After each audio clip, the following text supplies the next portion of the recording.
Today, we're diving into a figure who is just the embodiment of transcendent wisdom, a bodhisattva who's been known across Asia for thousands of years. And he carries one of the most powerful symbols in all of Buddhism, a flaming sword. To really understand him, we've got to start with his most dramatic story. It's a huge question, right?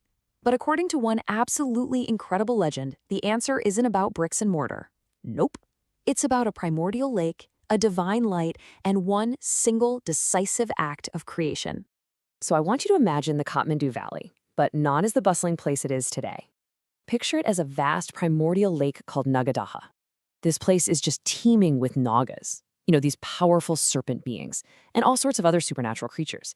And right at its heart, a single 1,000-petaled lotus is blooming, radiating this brilliant divine light.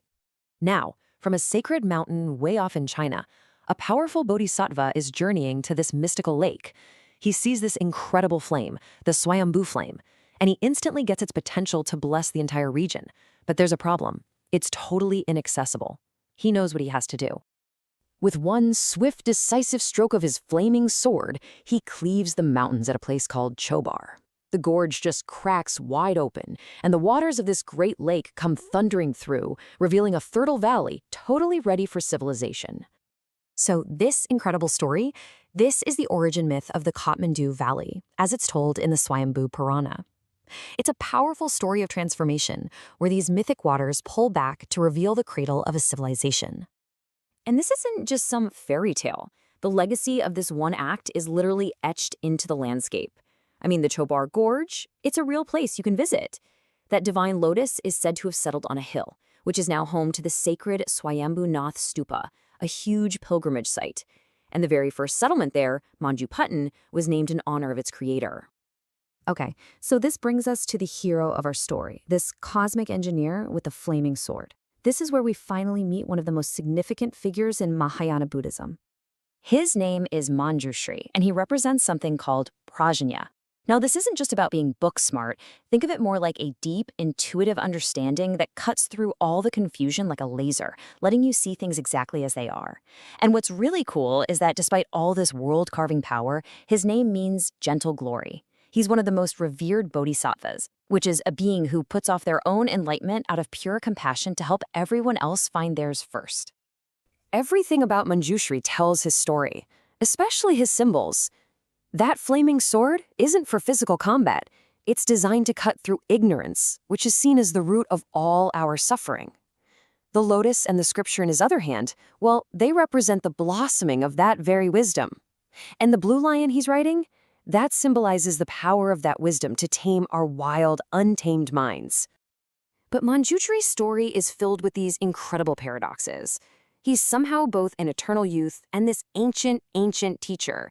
And this contradiction, it actually reveals something really profound about the nature of wisdom itself. So on one hand, he's Manjushri, still a youth, and he's almost always depicted as this young prince. But on the other hand, he's called the mother of all Buddhas, the teacher who has guided countless beings, including the historical Buddha, all the way to enlightenment. And that isn't just some fancy title. Sakyamuni Buddha himself actually said, "I achieved Buddhahood all because of Manjushri's benevolence." Just let that sink in. This is a staggering statement that frames Manjushri not just as a guide on the path, but as the very source of the wisdom that creates Buddhas. Manjushri's influence, well, it extends far beyond a single story or culture. No way. He is a truly pan-Asian figure, revered all the way from the Himalayas to the Pacific. In China, he's known as Wenshu. And get this, where does he supposedly live? On the sacred Mount Wutai, the very same place the Kathmandu myth says he journeyed from. For centuries, it has been a major pilgrimage site for Buddhists from all over the world. Then, over in Japan, he is Manju, and you'll often see him as part of the Shaka Trinity. In this formation, he stands to the left of the historical Buddha, representing wisdom, while another bodhisattva, Fujin, stands to the right, representing practice. Together, they show the complete path to enlightenment. So, let's circle back to Manjushri's most famous symbol, that flaming sword. We've seen its power to literally shape the physical world, but its true power, its real purpose, lies in the spiritual realm. The legend of the Chobar Gorge, it's such a powerful metaphor. The sword's real target isn't rock and earth, but all the delusions and confusion that cloud our minds. So what does it cut through? Exactly. Well, for starters, duality, that rigid idea of me versus you, or good versus bad. It cuts right through the fixed concepts and mental blocks that keep us trapped in these cycles of suffering. This sword is a tool for liberation, severing the very roots of what holds us all back. Manjushri's sword is really a symbol of the power of wisdom to completely transform our lives. So I'll leave you with this question. If you could wield that sword right now, what mental obstacle, what piece of ignorance would you cut through first?